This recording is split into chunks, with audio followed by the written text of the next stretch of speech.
world. We live in a world where hospitals say, wake up, time for your sleeping pills. We live in the type of world where you drive in parkways and park in driveways. We live in the type of world where we put rooms of living so close together on top of each other and then dare call them apartments. We live in the type of world where shipments go by truck, cargoes go by boat.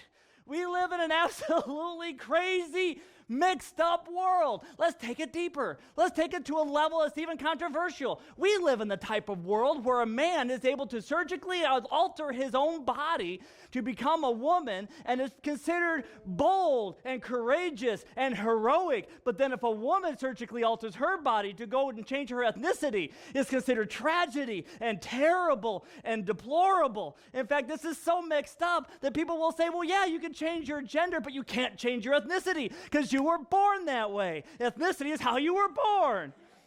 Funny.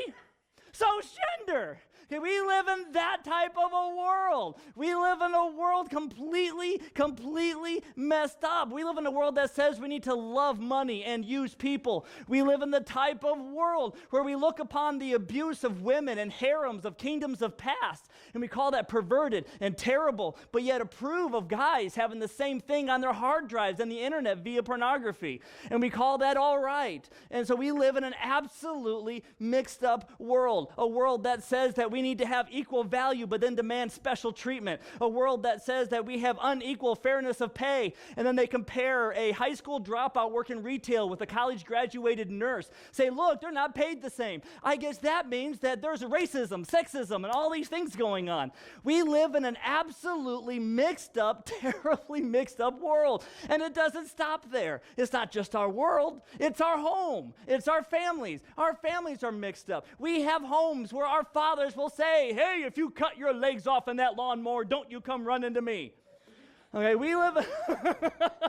Okay, in fact, I found out I'm that type of dad. I told my daughter, you need to take a nap. And she said, I don't want to take a nap. I want to watch a show. Well, it's nap time. You need to take a nap. I don't want to take a nap. I would really like to watch a show. Can I please watch a show while I take a rest time? Fine, absolutely. You can lay here on the sofa. I'll pop a show on for you. You can lay down. You can take your nap, have a rest time, and watch your show. She kept getting up. I told her, get back on that bed. You're not going to have your show. She got up one more time. I said, one more time. You're not going to have your show. You're supposed to lay there, close your eyes, and watch your show. And she just stared at me. Okay, and I found out, yes, you're right. You live in that type of house. Welcome to the earth. Okay, we live in an absolutely mixed up, crazy world that doesn't know what it's doing one way or another. We live in a world where we grow up for the first 30 years developing dreams and ambitions just to find out on our 30th birthday that we have to sacrifice all those and they're not going to happen, and we were really naive. And now we got to figure out what life really means, and that we were never prepared for what was about to happen. We live in that type of a world.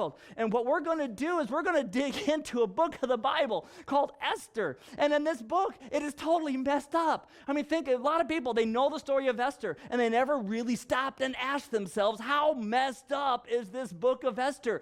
Where it's about a godly Jewish woman taken from her own will and against her own will and placed into a harem to be able to be a queen to a king that she didn't choose, and that God does not intervene. God does not send an angel to help her. God gives her no vision, no church praying for her, absolutely nothing except for one relative who's stuck on the outside of the palace that really can't be there for her, but to give her a word of advice secretly from a window and say, go have fun being part of the king's harem, and all the attributes that go along with that perversion.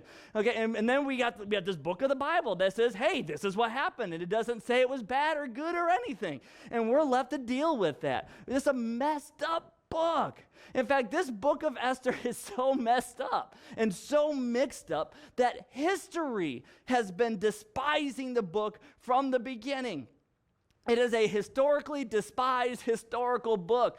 As a matter of fact, Calvin, way back in the Reformation, wrong Calvin. So John Calvin, way back, see, it's easy to get this mixed up. So John Calvin, way back, he preached through every book of the Bible and has quoted from every book of the Bible. We have stuff from him, commentaries from him, minus one book. Can you guess what that book is? Esther. Never quoted from it ever in recorded history. went through commentary every book of the Bible but that, cited and referenced every book of the Bible but that one. Martin Luther, the great reformer, hated the book of Esther, despised it with such a passion that he said, I wish it had never been written, and actually sought to have it removed from the Bible, calling it a travesty and a darkness upon literature, and hated the book. And of course, we might ask, why did Martin Luther hate the book so much? Well, we find out that 3 years before his death, that he was actually anti-Jew. He was an anti-Semitic. He hated the Jews and thought they didn't belong on the face of the planet. In fact, so harsh were his words against the Jews that the Missouri Lutheran Synod actually had to renounce his teaching on the Jews. And they said, we reject all of Luther's statements on the Jews, but we still accept all his doctrine because that all was pretty good. Luther hated the Jews so much that if I ever made a movie about Martin Luther, I'd cast Mel Gibson. Just to typecast it. Okay, so this, in fact, a commentary, a very well-written commentary from one of the best experts on the book of Esther made this statement within that commentary that says, it's probably not a good idea to preach or teach through the whole book of Esther. Okay. This is a historically despised book. So guess what we're going to do? Starting at Esther chapter 1, verse 1, we're going to go not just through the whole book, but verse by verse through the entire book. In the face of all odds and all despising and all controversy, we're going to tackle this puppy. Are you ready? I know this is a mixed up thing, isn't it? People online are going, this church is nuts. Yes, we're mixed up. We are the first dysfunctional church of Christ called Anchor. That is exactly who we are. And we're going to plow through this wonderfully great, crazy book. So if you have your Bibles, turn with me to the book of Esther, chapter 1, verse 1. And we're going to really see what's all happening here within this great book. We're going to learn about an interesting individual that goes by two names, just in case you get confused. Two names. How much is that? Not one, not three, but two names. That is Ahasuerus, which is his Persian name, and he also goes by a Greek name, which is called Xerxes. And I know whenever you think of Xerxes, your mind might go to different places, like maybe that great God King from the movie 300. His name was Xerxes. Or maybe you play Assassin's Creed, and you might find out that Xerxes is also on that. And for those people who understand that reference, can pretty much go up from the basement of the parents' house and tell their mom, hi for me.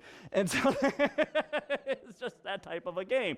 So here we go. We're going to learn about King Ahasuerus or King Xerxes. It goes by both names, both work. I will... Those who own their own house are now mad at me, and that's all right. There are exceptions to the rule.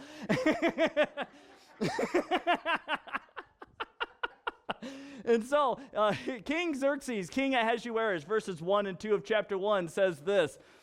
These events, this is how Esther starts, these events took place during the days of Ahasuerus, who ruled 127 provinces from India to Kush, roughly about at least 3 million square miles, okay? So more property is ruled by Persia than the entire size of the United States. Okay, so this guy owned property, all right? So 127 provinces from India to Kush. In those days, King Ahasuerus reigned from his royal throne in the fortress of Susa. Now, let me just kind of unpack this just a little bit here for us here. Ahasuerus, King Xerxes, his dad's name, this is Father's Day, so let's go ahead and have a history lesson for you. His dad's name was Darius, okay, and Darius ruled for a little over 30 years. He conquered many nations, assimilated many peoples. He was a very strategic ruler. His son, not so much. His son was a partier. Okay, his son was very much about party. His son was very much about lavishing his wealth. But Darius, his dad, was a very much strategic ruler. And it's been kind of curious to see how you get from a strategic ruler to a spoiled playboy. How you go from one who was a master military force all the way down to, we're going to see how many parties we can have in a given month that makes the Kennedys go to shame. Okay, this is what we're dealing with here, is this type of a dynamic. And what we've come to find out is that in Persia, the Persian custom was that sons were not to even meet their dad until their 5th birthday. Okay, so in the Persian custom, when boys are born, they are raised by the mom and any relatives that the mom has available. If he's a prince, he is raised by the harem and the mom. And he does not meet his dad or see his dad. Dad doesn't see him until he turns 5. On his 5th birthday, it's, happy birthday, boy. Guess who you get to meet today? Daddy! Daddy, you're right. Okay, and so he gets to meet his father. That's the first time he gets to meet like that. And so that is the situation here. So King Ahasuerus meets his dad on his 5th birthday, grows up, never really working, never having to understand military strategy, never understanding what it means to sacrifice. He grows up with everything handed to him, seeing the success of his father, and then gets to inherit this kingdom that at that point that he took rule was the most successfully and powerful ruling kingdom in human history. Okay, that's what he gets to inherit and to enjoy. They don't have a lot of people attacking them because they own everybody. Okay, they were pretty much known as the rulers of the known world. That's how Persia was viewed. It's this very powerful, powerful kingdom. Here's something interesting for you. Just this past week, later on in the week, was an article that was written by The Telegraph that showed research that was done in the UK. And this research indicated that children who spend time with their fathers from birth throughout the early parts of childhood grow up to have higher and more successful career prospects, as well as having a higher IQ versus children who don't have their father with them from the early childhood. And so now what we look at here is then Persian custom becomes what here? Darius is this great guy, but his son doesn't get to spend time with his dad in his early childhood, so we could expect there to be less and less each generation of growing in knowledge and career prospects and understanding what life is like, according to the research that we recently have discovered. They didn't have this back then because the internet was down, and so they didn't get this type of research. So that's what we're dealing with here, is Ahasuerus is going to be not like his dad. He is not going to be like his dad. In fact, King Ahasuerus, he has a motto. You know what his favorite radio station is? Free beer and hot wings. That's what he's all about. And so this is what he ends up working toward, is developing free beer and hot wings type parties. So let's look at this party that he has. Starting at verse 3, going all the way to verse 8, we get an idea of how he does some of his parties. And this one's a biggie too. Verse 3, he held a feast in the 3rd year of his reign. How long did he wait before he had a giant party? Not very long. Given that his dad ruled for 30 years, he takes office, figure things out. 3 years in, he blows everything in one big party, it seems like. So the 3rd year of his reign, for all his officials and staff, he threw this feast. The armies of Persia and Media, the nobles, the officials from the provinces. He displayed the glorious wealth of his kingdom and the magnificent splendor of his greatness for a total of 180 days. That's 6 months. Hey, wrap your brain around that, how long. I know you guys have all had parties, and you've been like, man, won't these guests ever leave? And that's after 2 hours, right? But this went 6 months, okay? So just wrap your brain around that. At the end of this time, so when the 6 months is up, the king said, encore, and does a week-long banquet in the garden. Now, that 6-month party was like an open house. You come and go, but this week-long was 24/7. We're kicking this party into full gear. We got concerts coming in and going out day and night. This is a huge party. So the king held a week-long banquet in the garden courtyard of the royal palace for all the people, from the greatest to the least. So that 6-month open house was for the rulers and leaders and the who's who of everything. You know, Steve Jobs was there. He hadn't died yet because it's a long time ago. Okay, so we got all the party people that are there. And now it's everybody in the kingdom, great and small, all the way from the vassals all the way up to the kings. Everybody's invited here. And so everyone from the greatest to the least who were present in the fortress of Susa. White and violet linen hangings were fastened with fine white and purple linen cords to silver rods on marble columns. Gold and silver couches were arranged on a mosaic pavement of red feldspar marble, mother of pearl, and precious stones. This makes the Oscars go to shame. Okay, this makes this guy with his harem filled with hundreds and hundreds of women, he makes Hugh Hefner go to shame with all his mansions. Okay, that's who this guy, King Ahasuerus, is. He's just showing it all off. Verse 7, beverages were served in an array of gold goblets, each with a different design. So you have hundreds of these, each of them done differently. It's not like it's been factory printed and just stamped. We're talking individually working through each one of these. Royal wine flowed freely.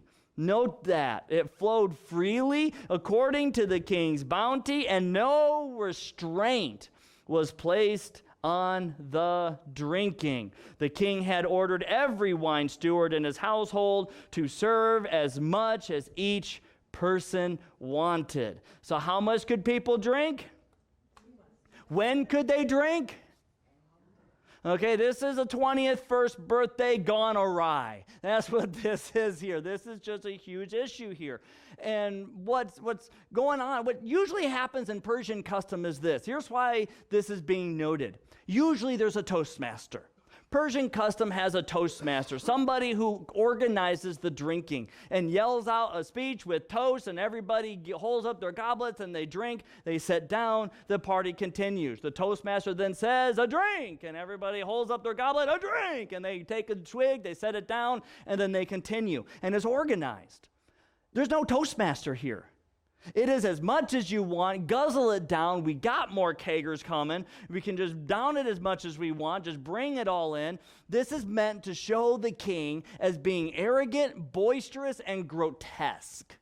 That's what it's meant to do. That this is a king who is so much about gluttony, eat, drink, and be merry, about showing himself off in such an extreme way. This would be like somebody inviting you over to their house, and then they spend 3 hours showing you their DVD trophies. They say, look at all of these. Let me show you our A category. Let me show you our comedy category. Then they take you in the basement where there's 4,000 more DVDs, and they're constantly showing them off. Look, I did this one here. This one's autographed, and this one. Okay, you just would be like, I'm never coming here again because I don't care about all of this. You got DVDs, that's awesome. I'll ask questions, whatever, but really?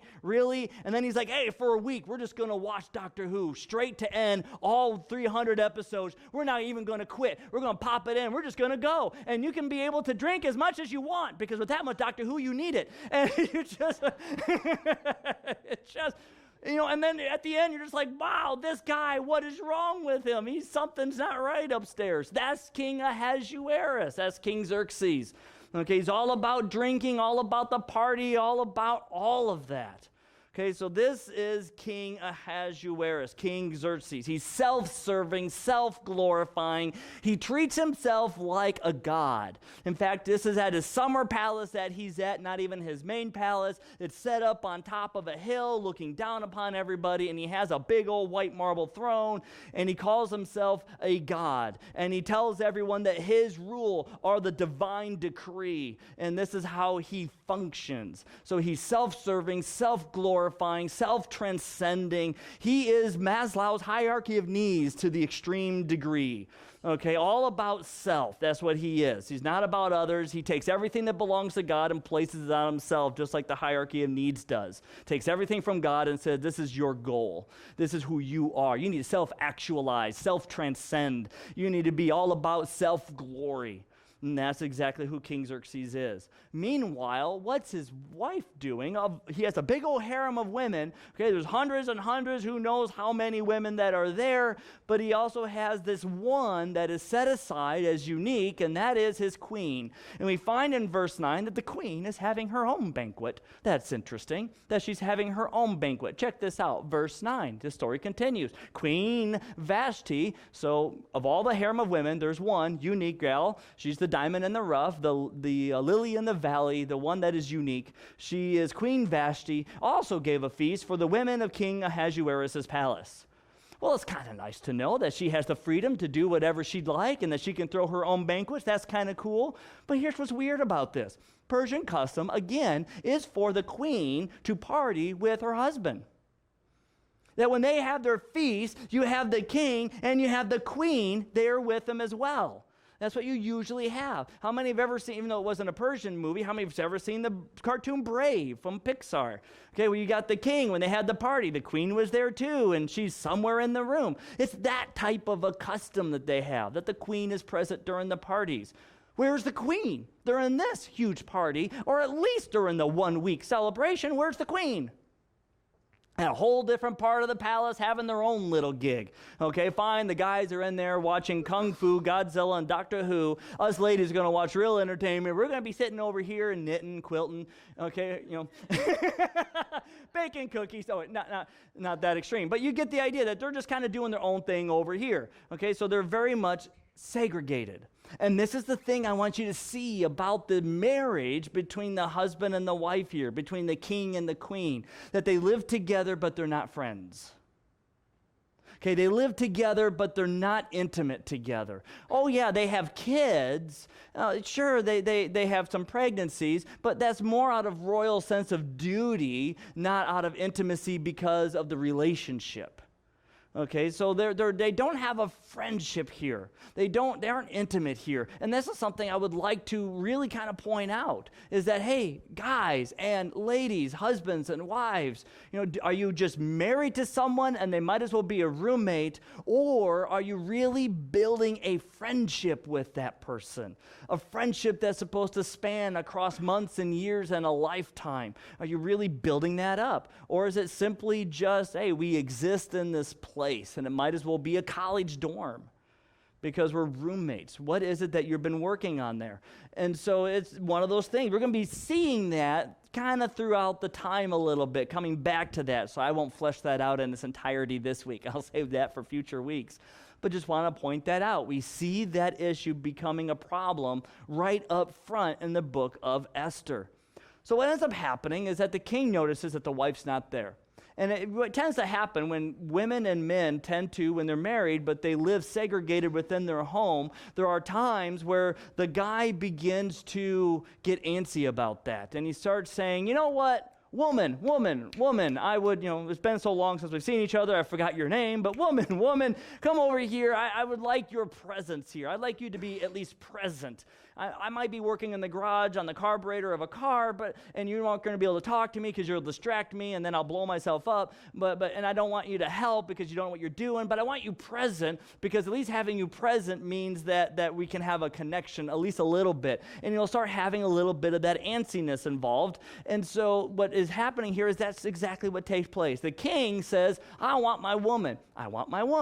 Okay, but something is weird about his request to the point that the queen says, eat rocks. Okay, that's what she does. She says, eat rocks.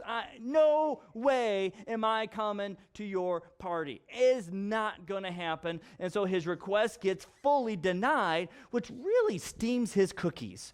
Okay, it really begins to upset him. So let's check this out, starting at verse 10 through 12. On the seventh day, when the king was feeling good from the wine, that's a polite way of saying drunk off his gourd. Okay, that's a really polite.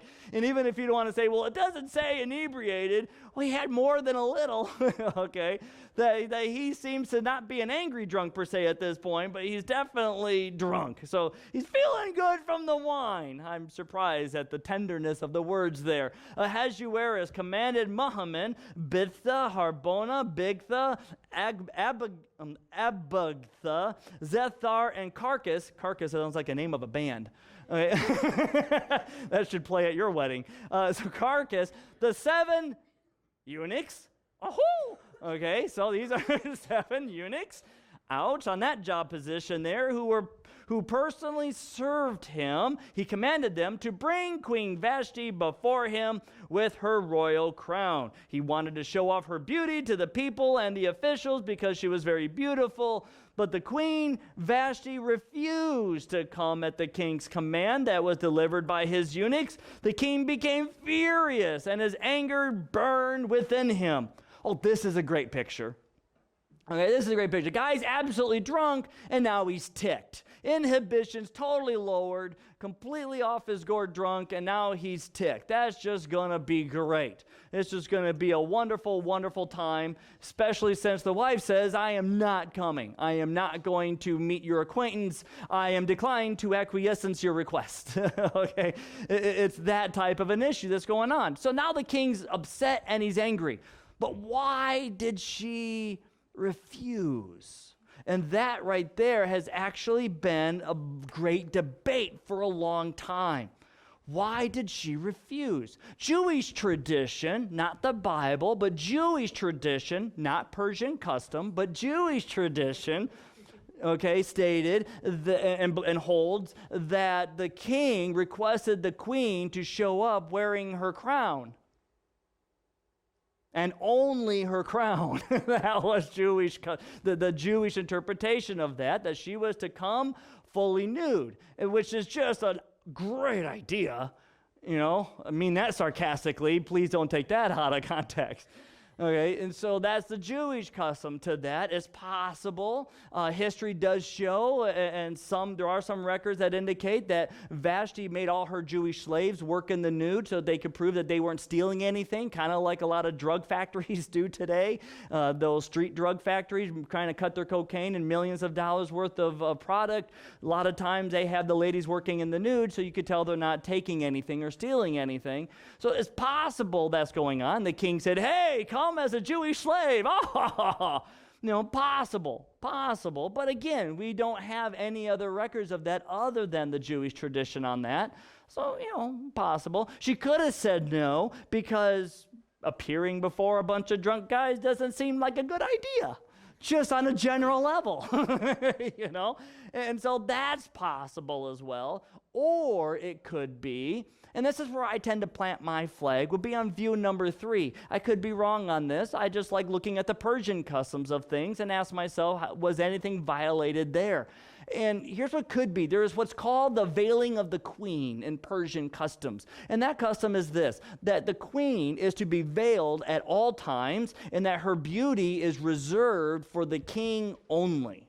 She becomes the standard of his beauty and the standard for beauty, and it is for him and him alone. So no one gets to look upon the beauty of the queen except for the king. It becomes this great mystery. And now he is asking for his queen to do what? Come unveiled. Come so he could show off her beauty to everybody. This is against Persian custom. To which then Vashti says, you know what? I love you, king. I'm here for you. I've given you kids. I've done a lot of stuff for you. But I'm going to really say that no. This is our custom. I stay veiled except for you only. I am not going to unveil at all. And I'm not doing that. So king, respectfully spoken, eat rocks. And she refuses to show up into the court, to which he gets mad. What exactly happens to her and what happens after that we'll be covering next week.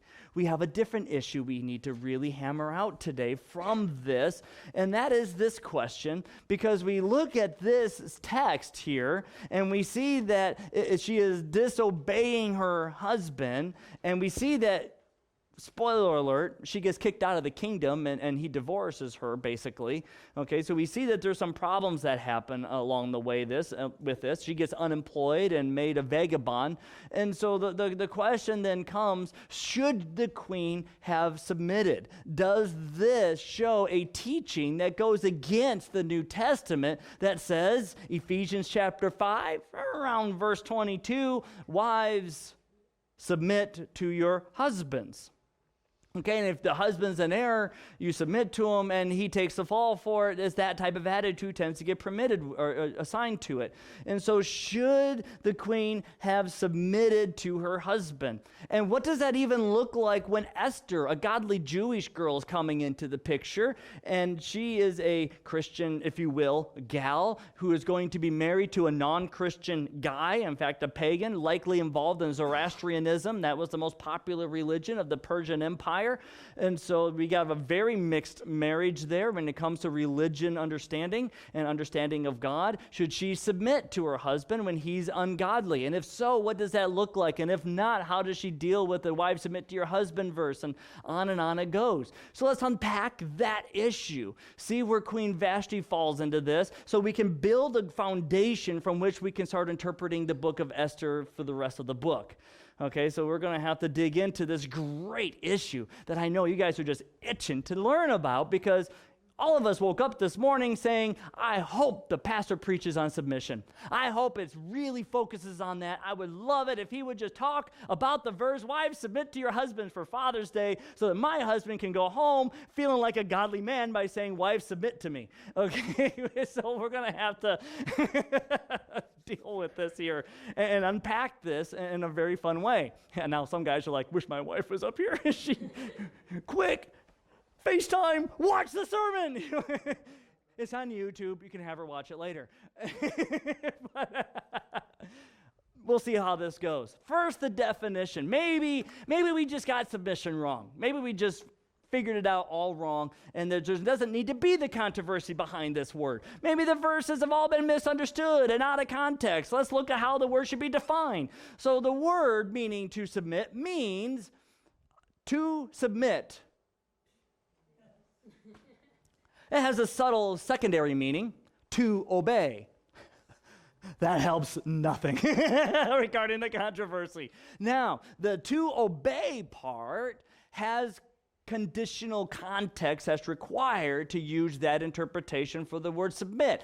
Those conditions for the to obey refer to superior to inferior type scenarios. For example, humans to God are to submit to God out of the fact that he is up here and the people are down here, so there must be obedience to somebody of a higher authority. To submit, to obey, carries on the same meaning when dealing with a child to a parent. Okay, when it says children submit to your parents, it usually gets translated, same type of word, children obey your parents. Okay, so that idea of obeying like that tends to be in that type of dynamic. However, now, here's where it gets interesting. Whenever you're dealing with people to people, you don't have that same type of superiority going on, because people are all created equal in the image of God. We're all image of God male, image of God female. I know our world's getting image of God confused, but nonetheless, we have male and female. That's the way God made it. That's the way it works, and they're equal together. So it's not this obey type attitude per se. There's something else that is necessary regarding the context of the word to submit. So the to obey, that's usually how the big fundamental people like to put it. Obey, obey, obey, I'm the authority. And that's only true for God and creation and parents and children, not true from adult to adult.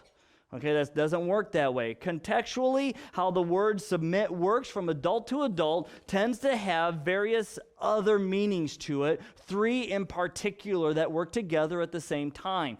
Those are, first off, respect.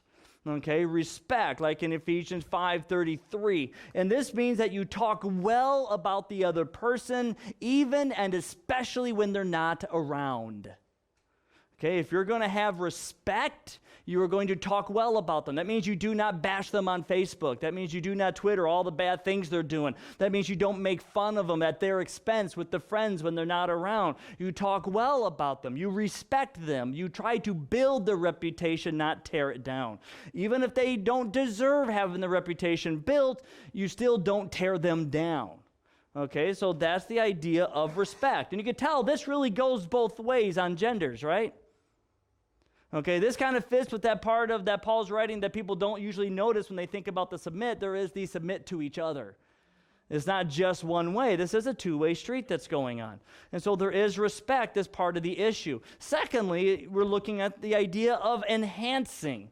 Okay, enhancing, which is where the woman is supposed to enhance the message of the messenger and enhance the messenger. So when the pastor says with a joke and everybody laughs, this is my wife, she makes me look good. Okay, that's actually not far from the truth, how it really should be.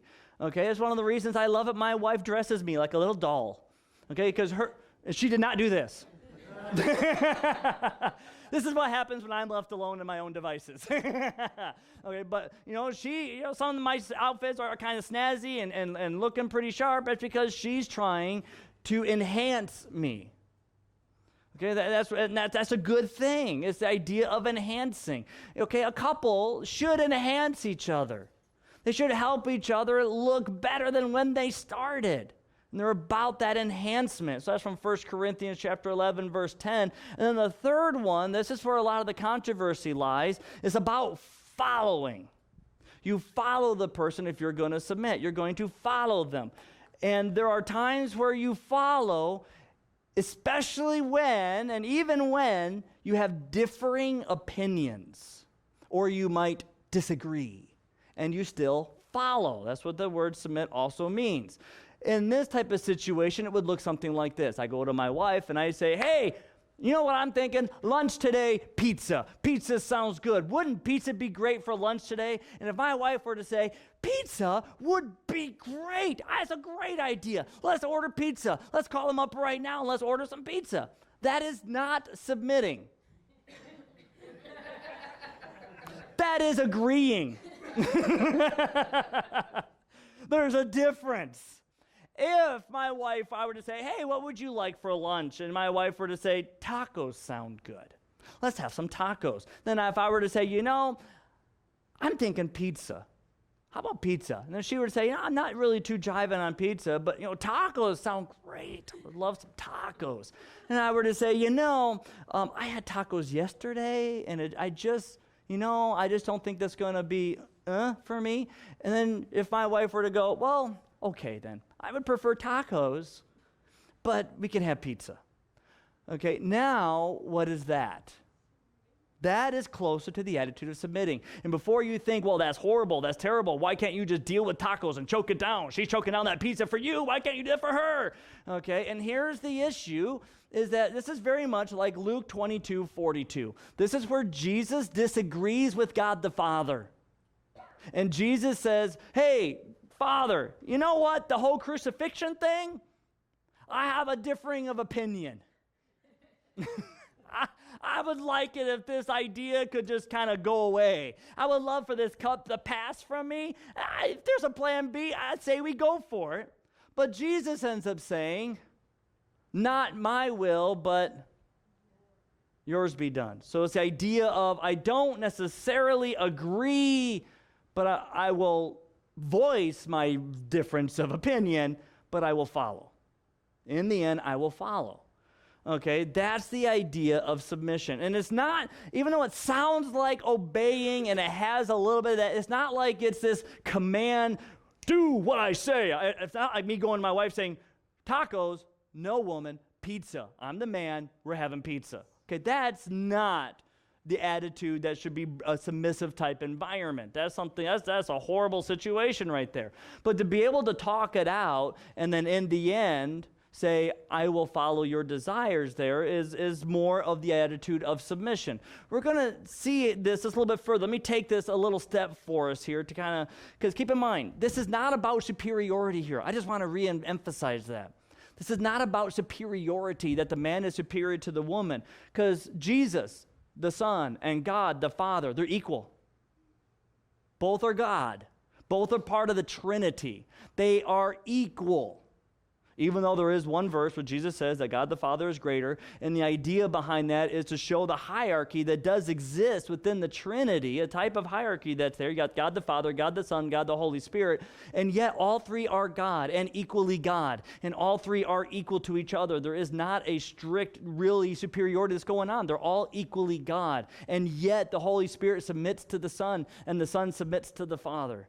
There is that following that takes place there. So it's not a superiority issue. It's not men are greater and women are less. Women need to submit. It's the idea that men and women are equal, and in the end, you can't have a democracy there. Think about it. A husband and wife team cannot be a democracy. Right? Let's have imagine this. A husband and wife decide, let's have a vote. Let's do this. I don't think we should. Well, let's vote. I vote yes. I vote no. It's a tie. Recount.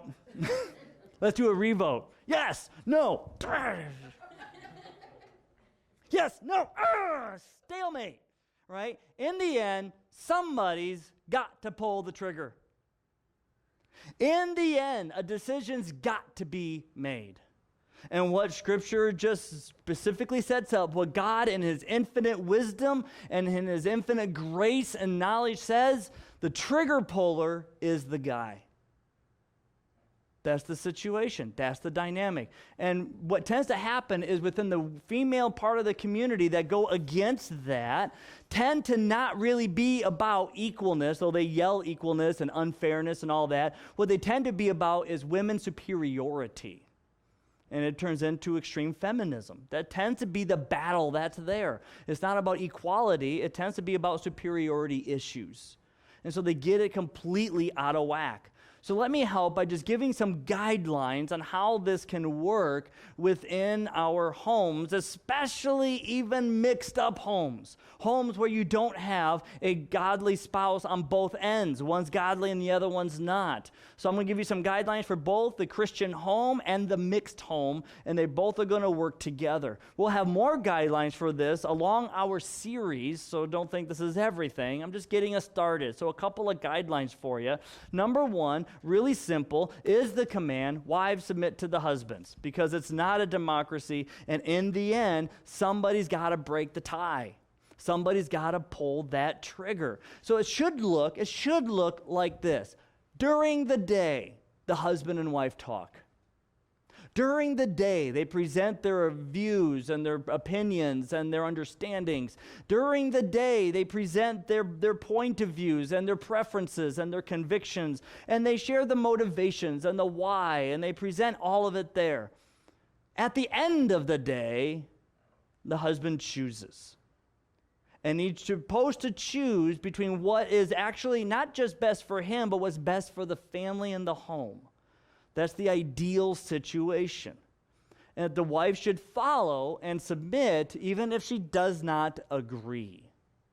Okay, that's kind of guideline number one. And that works for both godly homes and ungodly homes. And I know that once I say that, and having said that, automatically some people are going to have within their minds, but what about abuses? What about those immoral requests? What if my husband says a threesome? I want to have a threesome. I want to invite our neighbor over and have a big sexual thing with everybody. What about those? And they jump to these extreme examples as if those extreme exceptions eliminates the entire rule.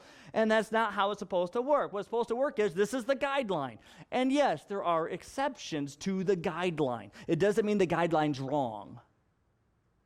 So what do we do with those exceptions? I'm glad you asked. I'm glad you asked about the whole threesome issue, because I just know you would go there.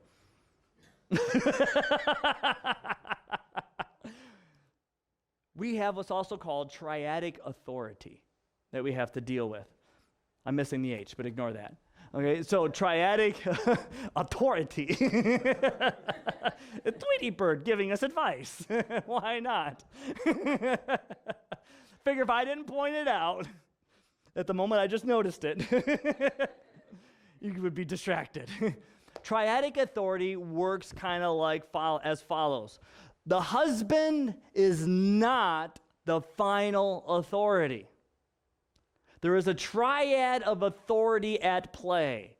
What authority is above the husband? There are two levels of authority above the husband. You got the husband. Above the husband is government. Government authority. Some things the husband may request would be illegal. And therefore, you can say, I will not submit to the husband because I will submit to the step up higher authority, that of government. So that would be anything that would be considered illegal. Queen Vashti did what regarding her king's request to violate Persian custom? She kind of went to that one step up authority, saying that, hey, as a whole, I understand you're king and you're in charge of the government, but we have this custom that's above you, oh husband, that says we don't do this. You're asking me to break that. I'm saying no.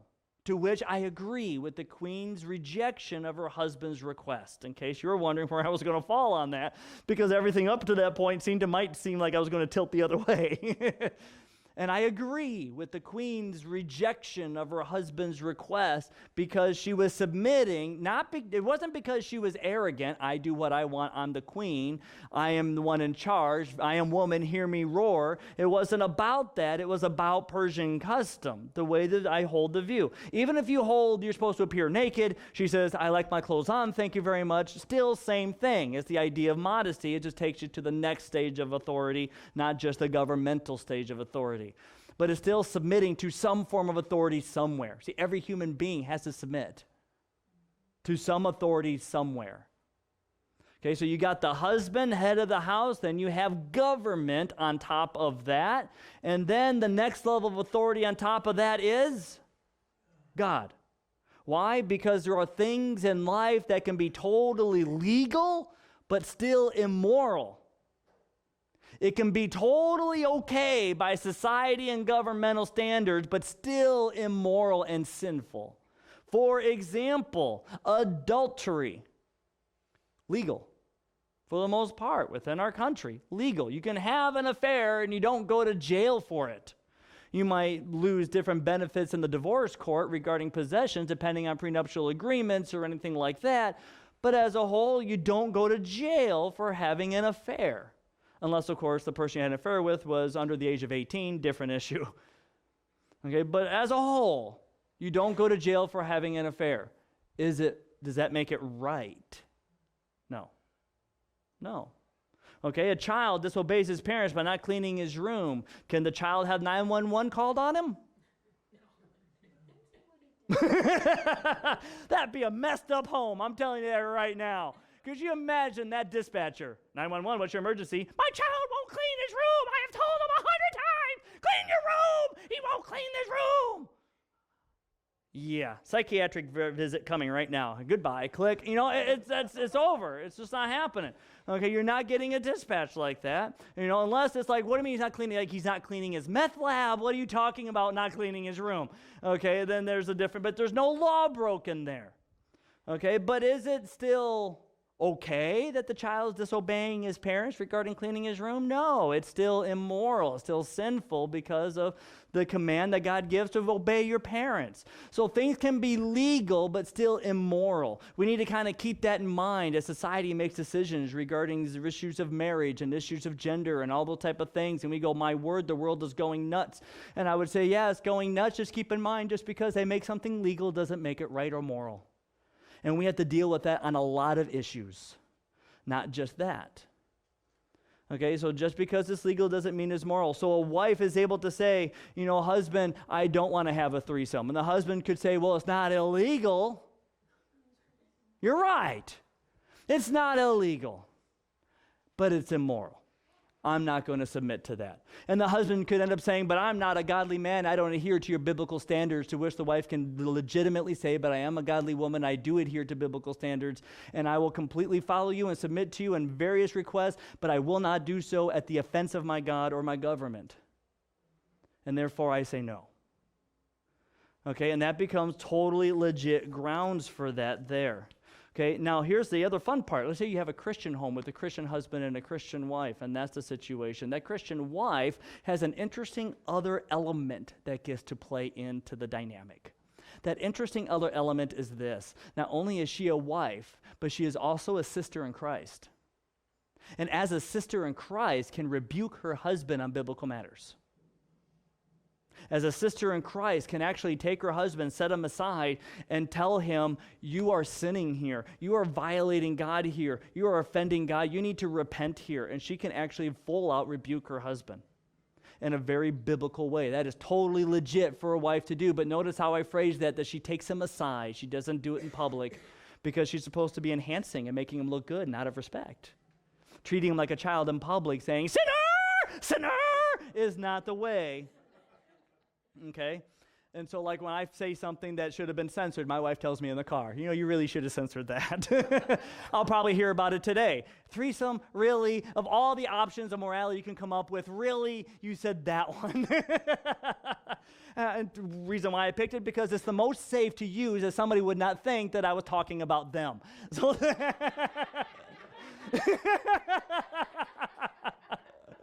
okay, that's why I picked it. It was the safe one. Okay, so there is this triadic authority that is at play. And for non-Christian homes, this is how this could work, where the Christian spouse can say, this is what it looks like. I will follow, I will obey, especially if it's a Christian woman and a non-Christian man, and says, but you know what? I will not do anything illegal, and I will not do anything that's immoral according to what I am to submit to. Because the hierarchy is, for authority, God, government, husband. Okay, and if the government wants the husband to do something that's immoral, the husband is able to say, I submit to God. Because that authority stays true across the board.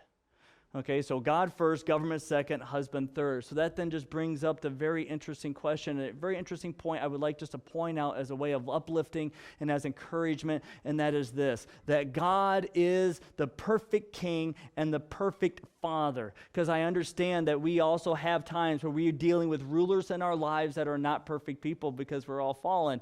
And we have bosses who are sinful. We have governors who are sinful. We have mayors who are sinful. We have presidents who are sinful. Around the world, there are kings who are sinful, and they make sinful decisions for sinful reasons. And that we can be able to recognize and find the comfort and love and acceptance in that God is the perfect king.